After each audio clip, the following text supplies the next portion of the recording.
Bienvenue sur les cours de Jean-Phi pour un chapitre consacré aux espaces euclidiens. Dans ce chapitre, E est un R espace vectoriel. Alors, produit scalaire, on appelle produit scalaire dans E une forme bilinéaire symétrique définie positive, donc non dégénérée. On notera cette forme, alors quand on a deux vecteurs U et V, au lieu de noter FUV, on notera U.V et on dira U scalaire V. Elle est bilinéaire, donc AU plus V scalaire W est égal à ça. U scalaire AV plus W est égal à ça. Alors, A c'est un nombre réel, UV, ce sont des vecteurs. Elle est symétrique, U scalaire V est égal à V scalaire U. Définie, U scalaire U égale 0 implique U égale 0. Positive, U scalaire U supérieur ou égal à 0. Non dégénéré, U scalaire V égale 0, quel que soit V appartenant à E, implique U égale 0. Bon, toutes ces notions-là, ça a été étudié dans le chapitre précédent qui portait sur les formes quadratiques et les formes bilinéaires symétriques. Formes bilinéaires. Alors, on posera norme de U égale racine de U scalaire U, puisqu'il est positif, donc c'est un réel positif, quel que soit U appartenant à U. Donc évidemment, on aura norme de U au carré qui sera égale à U scalaire U, que je vais noter d'ailleurs U carré. Le R espace vectoriel E avec un produit scalaire est appelé un espace pré-hilbertien réel. Ce n'est pas encore un espace euclidien, ça va devenir euclidien quand il sera de dimension finie. Alors je noterai ça PHR, pré-hilbertien réel, pour aller plus vite. Dans E, pré-hilbertien réel, on note donc U au carré, et bien U scalaire U, quel que soit U appartenant à E. Donc on a U au carré qui est égal à norme de U au carré. Voilà. Quel que soit U et V, U plus V au carré est égal à U carré plus V carré plus 2U scalaire V. Alors bon, ça c'est facile à expliquer, hein, c'est U plus V scalaire U plus V, et on développe et on utilise la linéarité et la symétrie, c'est immédiat. Et comme ça, c'est la norme de U carré et ça, la norme de V carré, c'est bon. Et de la même façon, on a ce résultat, voilà. Et puis, on a aussi ce résultat. Inégalité de Schwartz, donc toujours dans un espace pré-hilbertien réel, quel que soit x, y appartenant à E, valeur absolue du produit scalaire xy est égale à norme de, est inférieure ou égale, pardon, à norme de x multiplié par norme de y. Et il y a égalité si et seulement si x, y sont collinéaires. On fixe donc les vecteurs x, y et t décrit grand R et on considère le polynôme p de t égale norme de tx plus y au carré, ce qui fait tx plus y au carré, ce qui fait t2 norme de x au carré plus 2tx.y plus y norme de y au carré. Alors P de t est évidemment supérieur à 0 puisque c'est une norme, donc quel que soit t appartenant à R, c'est un polynôme qui est positif ou nul, donc son discriminant est négatif ou nul. Et donc son discriminant, bah, c'est 4 ça au carré moins 4 t2, moins 4 norme de x au carré y2, donc ça veut dire que ça équivaut à dire, puisqu'il est négatif, que ça est inférieur ou égal à ça. Et donc, en prenant la racine carrée, que valeur absolue de x scalaire y est inférieure ou égale à norme de x, norme de y, quel que soit x, y appartenant à elle. Alors, supposons maintenant qu'il y a égalité. Donc, s'il y a égalité, c'est-à-dire que le discriminant est nul. Donc, l'équation p de t égale 0 admet une racine. Alors, c'est-à-dire que ça, c'est capable d'être nul. Donc ça veut dire qu'il existe t tel que tx plus y est égal à 0, c'est-à-dire que y égale moins tx, ce qui nous fait que x, y sont collinaires. Réciproquement, si x, y sont collinaires, soit x est nul, et alors 0 scalaire y est égal à 0, hein, ça c'est comme avec toutes les formes bilinéaires. 0 scalaire y est égal à 0, et norme de 0, bah, c'est vecteur nul, c'est racine carrée de vecteur nul scalaire 0, enfin de 0 au scalaire 0 qui fait 0, donc ça fait 0 aussi. Et donc j'ai bien l'égalité puisque les deux valent 0. Si x est différent de 0, comme ils sont collinaires, il existe t appartenant à R tel que y égale tx. Et à ce moment-là, on a valeur absolue de x scalaire y qui est égale à valeur absolue de tx scalaire x, c'est-à-dire de tx2. Norme de y, lui, va être égale à racine carrée de tx au carré, qui fait t2x2. Donc en fait, ça fait t norme de x. Hein. Bon, bah, je le réécrirai tout. Ah bah ça y est, je l'ai mis là. Donc norme de y est égale, je sors le racine de t2 qui fait valeur absolue de t, et le racine de x2 qui fait norme de x. Et donc quand je fais norme de x, norme de y, je vais obtenir ça. D'accord? Et ça, c'est exactement pareil que ça. Et donc c'est pareil que valeur absolue de x scalaire y. Et donc la partie est un oubli, quel que soit x appartenant à E, 0 scalaire x est évidemment égal à 0, parce que je peux toujours dire que 0 scalaire x c'est pareil que moins 0 scalaire x, et donc ça fait ça. Et donc en le passant de l'autre côté, ça fait ça, et donc 0 scalaire x égale 0. En particulier, on a ça. Bon, mais je vais utiliser en plus, c'est pour ça que je l'écris ici. x2 égale x.x égale norme de x au carré, évident. Et puis si lambda appartient à R, la norme de lambda x est bien égale à la norme de lambda multipliée, la valeur absolue de lambda multipliée par norme de x, parce que la norme de lambda x au carré, c'est lambda x point lambda x, ce qui fait lambda 2 norme de x au carré. Et donc quand on passe à la racine carrée, ça donne bien le résultat. Alors après avoir vu l'inégalité de Schwarz, on voit celle de Minkowski. Alors ce sont tous les deux des grands mathématiciens allemands de la fin du 19e siècle, début du 20e. Minkowski était extrêmement brillant. Hein. Et donc il a même eu Albert Einstein comme élève, et puis il a beaucoup travaillé dans théorie des nombres, géométrie des nombres. Voilà. Donc il s'agit de démontrer d'abord que norme de x plus y est inférieure ou égale à norme de x plus norme de y. C'est ça qu'on appelle l'inégalité Minkowski. L'égalité implique que x, y sont collinéaires, la réciproque est fausse, et en réalité, si on précise un peu, il y a égalité si et seulement si x égale 0, ou il existe lambda appartenant à R+, tel que y égale lambda x. Bon, bah, on développe la norme de x plus y au carré, ça c'est facile grâce à la linéarité, la bilinéarité et la symétrie, et donc on trouve ça. Et ça, on sait, d'après Schwarz, que c'est inférieur ou égal à ça. Et ça, c'est égal évidemment à ça. Donc en passant à la racine carrée, tout de suite le résultat. On a égalité si et seulement si ça est égal à ça. Et bien dans ce cas-là, on sait, Schwarz, que x, y sont collinéaires. Mais la réciproque est fausse. Prenons x différent de 0, y égale moins x. Donc norme de x plus y égale norme de 0 égale 0. Et puis norme de y est égale à la norme de moins x, donc à la norme de x. Et donc norme de x plus norme de y, ça ferait 2 normes de x qui est différent de 0. Donc il n'y a pas égalité, et pourtant ils sont collinéaires. Et petit 4, eh bien, on a déjà vu que s'il y a égalité, ils sont collinéaires. Donc si x est différent de 0, eh bien il existe lambda tel que ça. Donc x.y va être égal à x point lambda x égale lambda x2 égale lambda norme de x au carré. Mais de plus, norme de y égale norme de lambda x qui fait valeur absolue de lambda multipliée par norme de x. Donc quand on va faire comme on a l'égalité, il va falloir donc avoir ça. Hein, puisque norme de x multipliée par norme de y, ça fait ça. Et donc, comme x est différent de 0 et que la norme de x est donc différente de 0, ça donne que lambda égale valeur absolue de lambda, donc que lambda appartient à R+, et la réciproque est vraie.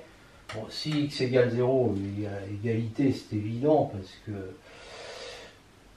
norme de x plus y, ça fait norme de x à ce moment-là, puis norme de y, ça fait 0. Donc, il y a bien, ça fait 0, et ça fait norme de x. Donc, il y a égalité. Et sinon, bah, y égale lambda x avec lambda appartient à R+, bah, x.y est égal à lambda x2, hein, c'est ce qu'on a fait avant, égale module de lambda x2, puisque lambda est positif, égale donc ça, et donc égale ça, ce qui implique l'égalité. Parce que l'égalité, c'était si et seulement si. La norme, alors, donc on a affaire à une norme euclidienne, d'accord ? Et c'est une norme parce qu'elle vérifie n de x est positif, quel que soit x appartenant à E, parce que on est parti d'une forme positive. N de x égale 0 implique que x.x égale 0 parce qu'elle était définie. Et puis on a ça qu'on a démontré tout à l'heure. Et puis enfin, Minkowski. Il existe des normes non euclidiennes, même en dimension finie. On prend E égale R2 avec ça. Ben ça, c'est une norme. En effet, valeur absolue de x et valeur absolue de y, là c'était x, hein, évidemment, et puis là c'était y, sont positives, donc le sup aussi, donc n de u est supérieur ou égal à 0. Dire que n de u égale 0, ça veut dire que le sup des deux est nul, donc ça veut dire que les deux sont nuls, et donc x, y égale 0, et donc u égale 0. Et enfin, si lambda appartient à R, n de lambda x égale le sup de ces deux valeurs absolues, qui, elles, de ces deux valeurs absolues, qui sont égales à ça. Je sors, j'ai le droit de le faire, la valeur absolue de lambda, et je trouve valeur absolue de lambda n de x. Enfin, si j'écris u plus u', ça fait ça. Alors, je regarde, valeur absolue de x plus x', c'est ça. Ça, c'est inférieur ou égal au sup. Ça, c'est inférieur ou égal au sup de valeur absolue de x, valeur absolue de y. Ça, c'est inférieur ou égal au sup de valeur absolue de x', valeur absolue de y'. Donc, la somme des deux va être inférieure ou égale à ça. Et ça, c'est n de u, et ça, n de u'. Donc ça, c'est inférieur ou égal à n de u plus n de u'. De même, ça, je ne le fais pas, c'est pareil. Et donc, n de u plus u', qui est le sup des deux, mais comme les deux sont inférieurs ou égales à 9 à n de u plus n de u', ben j'obtiens que le résultat est inférieur ou égal à n de u plus n de u'. Donc, j'ai bien une norme, et maintenant on va démontrer qu'elle ne dérive pas d'un produit euclidien.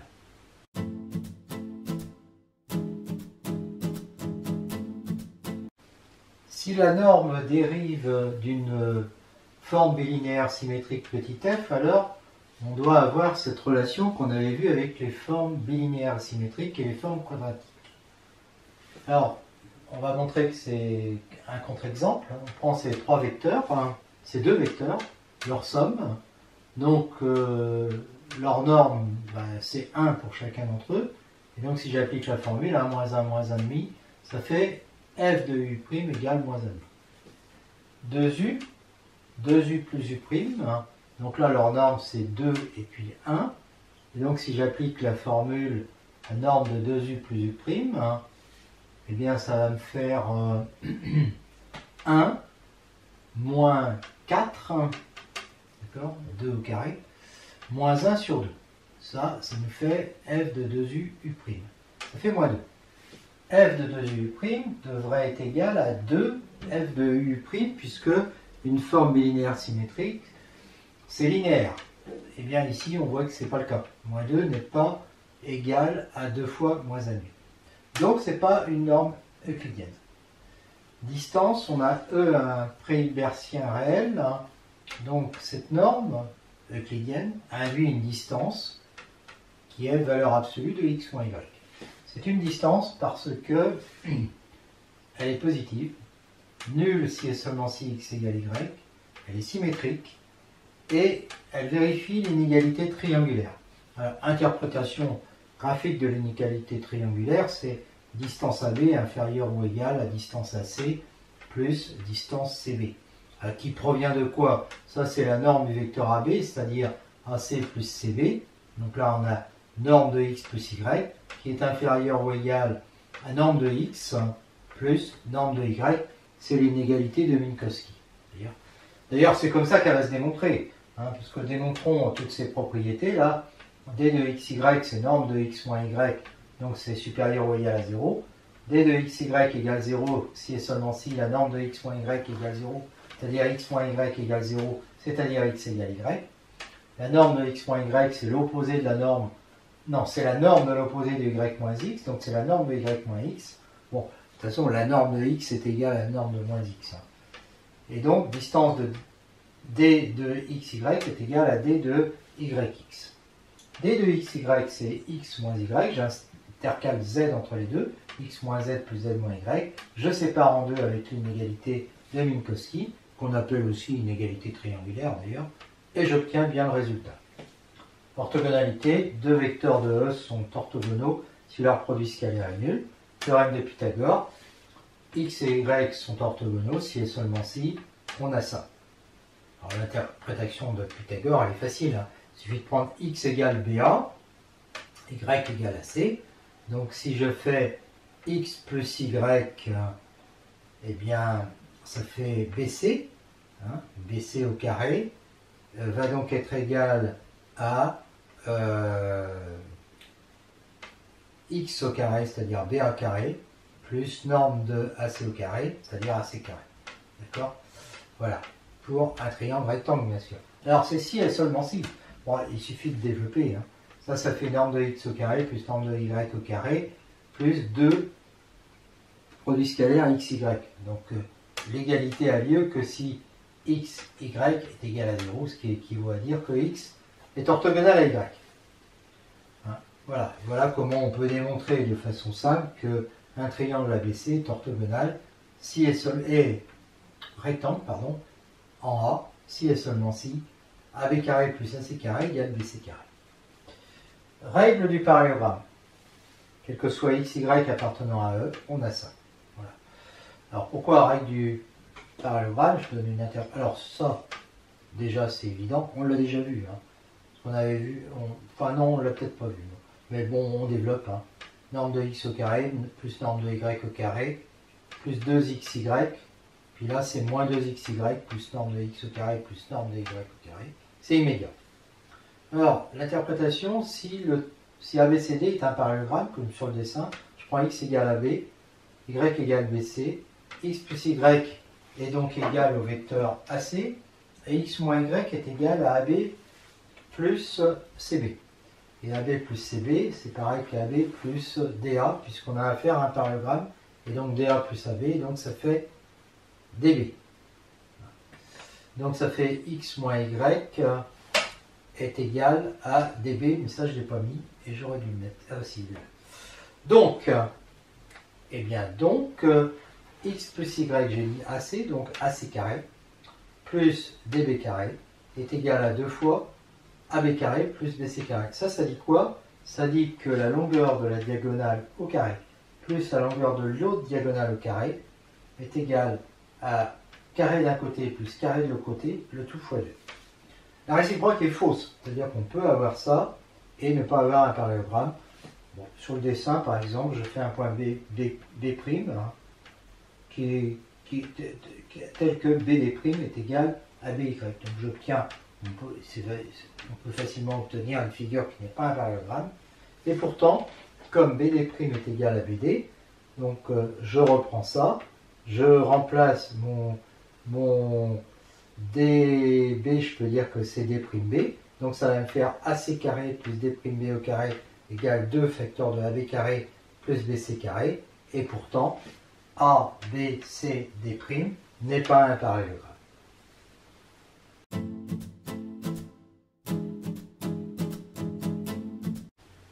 Un exemple d'espace pré-hibbertien réel, L2 de R, l'ensemble des suites vérifiant ça. C'est-à-dire que cette série est convergente. C'est un sous-espace vectoriel des suites réelles. En effet, la suite nulle appartient à cet espace.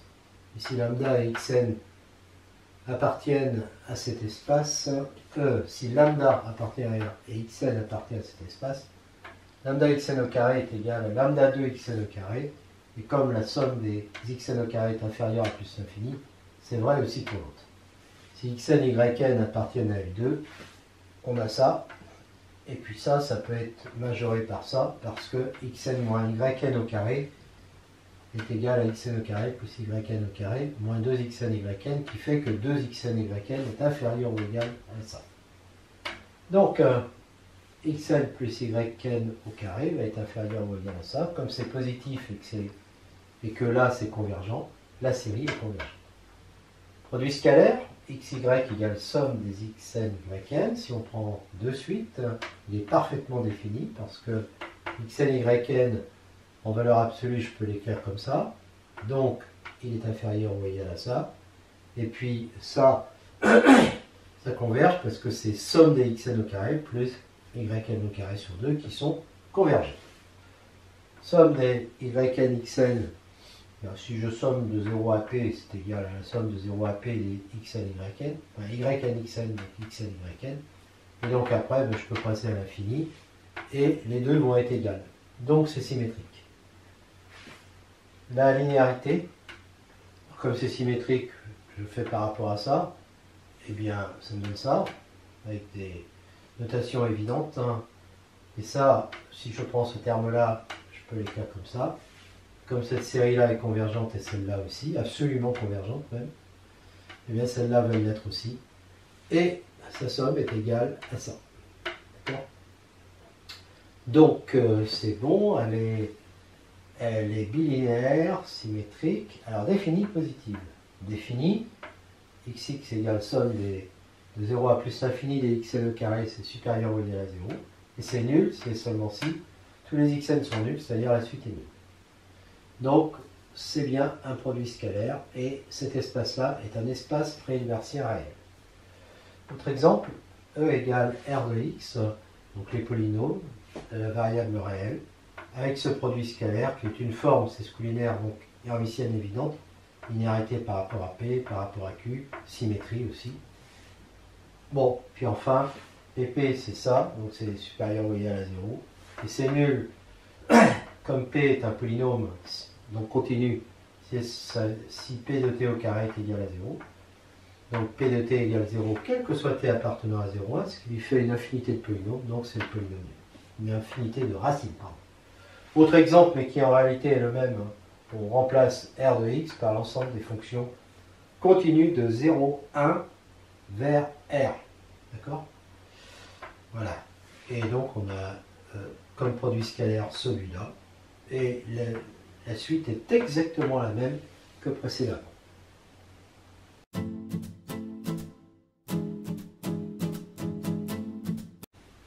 Rappel sur l'orthogonalité, E est donc un espace préhilbertien réel.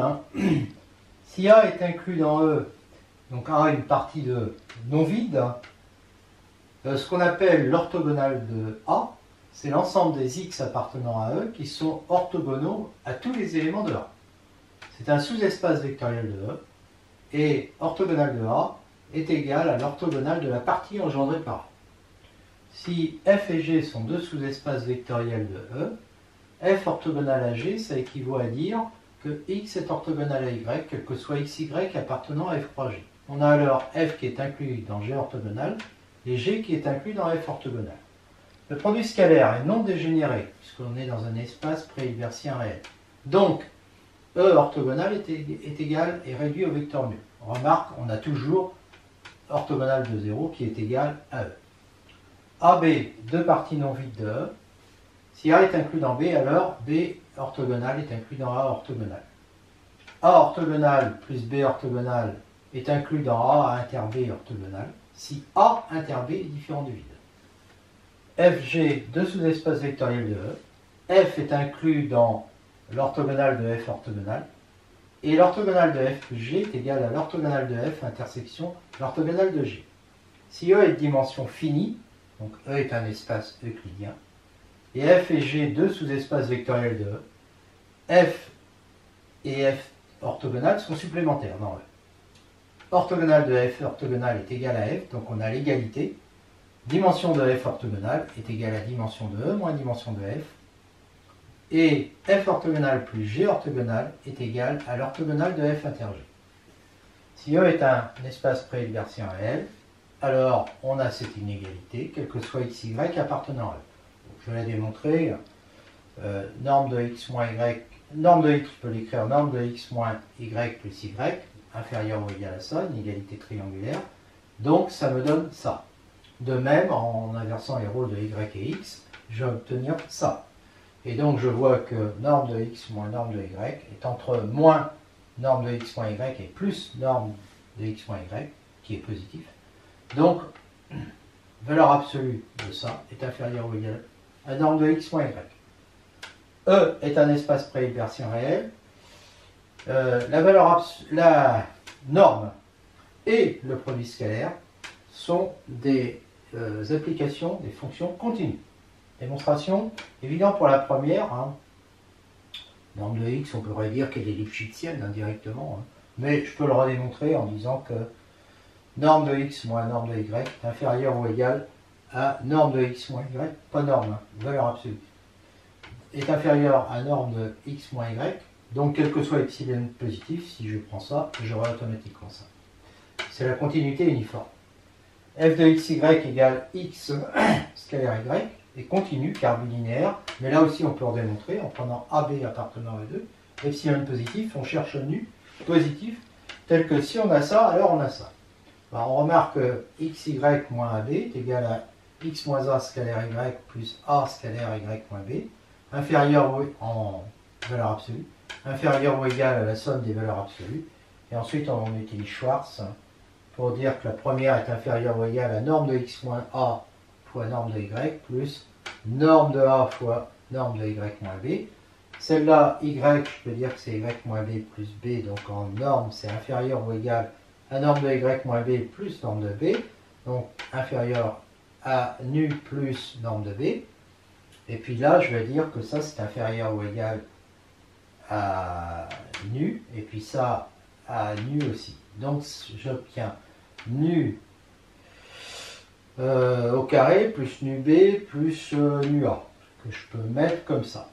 Alors, ça, je peux le rendre inférieur à 1 plus norme de b plus norme de a si nu est inférieur à 1. Et auquel cas, il suffit que je rende ça inférieur à epsilon en prenant nu inférieur à epsilon sur 1 plus norme de a plus norme de b. Donc en fait, si nu est inférieur au plus petit de 1 et de epsilon sur 1 plus norme de a plus norme de b, je vais avoir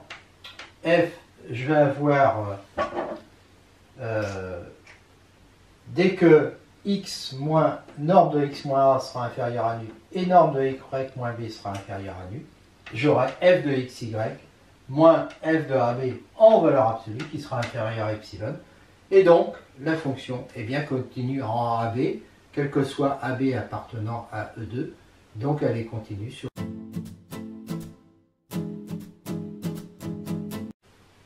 Alors la définition d'un espace euclidien, eh bien c'est un R espace, le corps c'est R, pré-hilbersien réel de dimension finie, n supérieur ou égal à 1.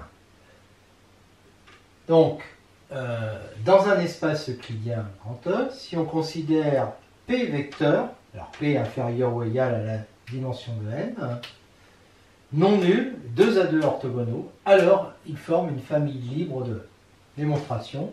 Je prends une combinaison linéaire nulle, et je prends K entre 1 et P. XK scalaire, cette combinaison, ben c'est XK scalaire 0, donc ça fait 0. Et quand je développe, ça fait somme des lambda I, XK scalaire XI, qui vaut 0 si K est différent de I, si I est différent de K. Donc il va rester que le terme en K, lambda K, XK scalaire XK égale 0. Donc lambda K, norme de XK au carré, est égal à 0, mais XK est différent de 0. Donc, lambda k est égal à 0, et donc on a une famille libre, puisque c'est quel que soit k à long de la clé. Base orthogonale orthonormale, toujours un espace euclidien de dimension n supérieure ou égale à 1.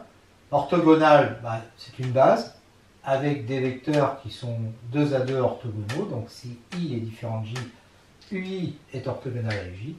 Elle est orthonormale si en plus d'être orthogonale, chaque vecteur de la base a une norme égale à 1. Toute famille de n vecteurs non nuls 2 à 2 orthogonaux est une base orthogonale de 1. En effet, une famille de vecteurs non nuls 2 à 2 orthogonaux, c'est libre, mais comme il y en a n, c'est une base. Donc c'est une base orthogonale. Le produit scalaire étant une forme bilinéaire symétrique, on sait qu'il existe des bases orthogonales. Et alors si UI est une base orthogonale, en divisant chaque vecteur par sa norme, alors ça c'est possible parce que quand on considère le produit scalaire, il est défini. Donc UI étant différent de 0, norme de UI va être non nulle. Et donc on obtient évidemment une base orthonormale, puisque norme de ce vecteur, c'est norme de UI sur norme de UI, ça fait 1. Donc il existe des bases orthonormales. Si B est une base orthonormale de l'espace euclidien, et qu'on considère x de coordonnées les xi et y les yi dans cette base, x scalaire y va être égal à la somme des xi yi, et norme de x est égale à la racine carrée de la somme des xi carré. Démonstration évidente, la matrice du produit scalaire, c'est la matrice AIJ avec des AIJ égaux à EI scalaire EJ. Donc ça vaut 0 si I est différent de J, et si I égale J, ça fait EI scalaire EI, norme de I, EI au carré, ça fait 1. Donc ça fait bien delta IJ. Donc la matrice, c'est l'identité IN, puisqu'on est en dimension N. X scalaire Y égale TX IN Y, c'est-à-dire TXY. Donc somme des XI et YI. Et puis si Y est égal à X, ça fait somme des XI carrés. Donc en prenant la racine carrée, on obtient la norme. C'est terminé. Un exemple de produit scalaire, un produit scalaire sur le R espace vectoriel Mn de R, donc des matrices d'ordre n à coefficient dans R. On prendra n supérieur ou égal à 1. On sait que E égale Mn de R est un R espace vectoriel de dimension n au carré. L'application petit f qui a deux matrices AB appartenant à E associe la trace de la matrice transposée de A fois B est un produit scalaire sur E. Alors, c'est une matrice d'ordre n, ça, et on prend sa trace, donc c'est bien un nombre réel. On la note AB, comme ça. La norme de A, parce qu'on va montrer que c'est un produit scalaire, ça sera évidemment la trace de TA fois A. Et ça sera la somme pour IJ entre 1 et n des AIJ au carré. Enfin, des racines carrées de la somme de tous les carrés des termes de la matrice. Quand je fais cette somme-là, il y a n fois n termes. Démonstration, linéarité, je prends trois matrices ABC et je prends lambda appartenant à R, je m'intéresse à lambda A plus B scalaire C, et donc ça fait trace de transposé de lambda A plus B fois C. Donc, transposé de lambda A plus B, ça fait lambda transposé de A plus transposé de B. Donc lambda transposé de A fois C plus transposé de B fois C. C'est la linéarité de la transposée. Et puis, trace d'une somme, c'est somme des traces. Donc ici, ça va faire trace de ça. Et je peux sortir le lambda. Donc lambda trace de TA fois C plus trace de TB fois C. Et donc je trouve bien lambda produit scalaire AC plus produit scalaire BC. Et c'est symétrique puisque produit scalaire AB est égal à trace de TA fois B. Et ça, c'est la trace de T de TA fois B. Parce que trace d'une matrice est égale à trace de sa transposée. Et donc, ça va faire trace de TB fois A. Et ça, c'est le produit scalaire BA. Donc, c'est une forme bilinéaire, c'est une forme symétrique. Donc, je n'ai pas besoin d'examiner la linéarité ici de ce côté-là. C'est-à-dire, je n'ai pas besoin de prouver que A scalaire lambda B plus C est égal à lambda A scalaire B plus B scalaire C. Donc, j'ai une forme bilinéaire symétrique. Alors maintenant, AA, c'est évidemment ça. Et si A est la matrice AIJ, IJ entre 1 et n, PA fois A va être une matrice M, dont les termes généraux est MIJ. La trace de M, c'est la somme des MKK pour K allant de 1 à N.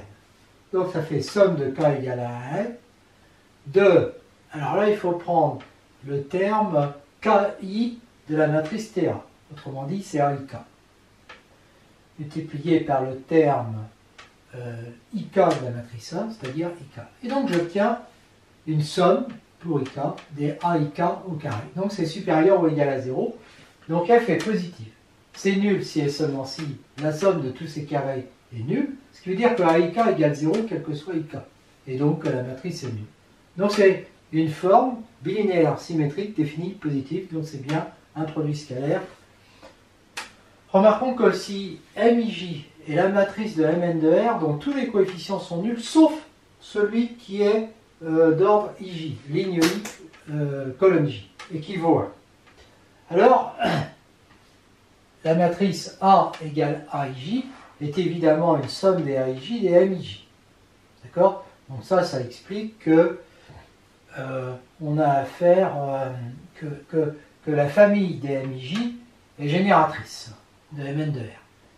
Et si on suppose que une somme, si on fait une combinaison linéaire nulle des MIJ, quelque chose comme ça, ça reviendra à dire que la matrice des lambda IJ va être nulle et donc que tous les lambda IJ sont nuls.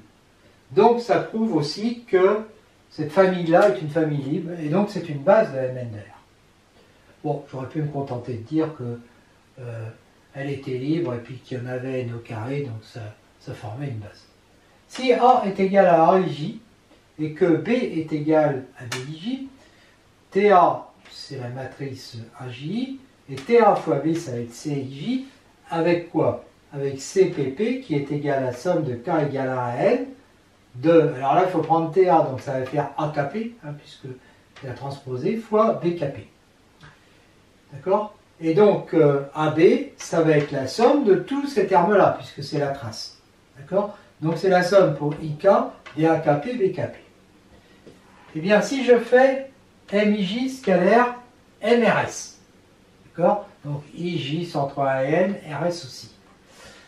Quand je vais écrire ça, il faut bien comprendre que dans MIJ, il y a un seul terme qui est égal à 1, c'est celui qui est en IJ. D'accord? Donc à un moment donné, je vais avoir IJ.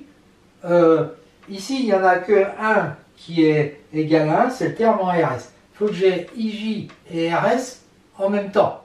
Donc il faut que le couple IJ et RS soit égal en même temps à 1, d'accord, pour que ça me fasse 1. Sinon, ben, je vais en avoir un qui fera 1 puis l'autre qui fera 0, ou bien un qui fait 0 et l'autre qui fait 1, j'ai expliqué ça ici.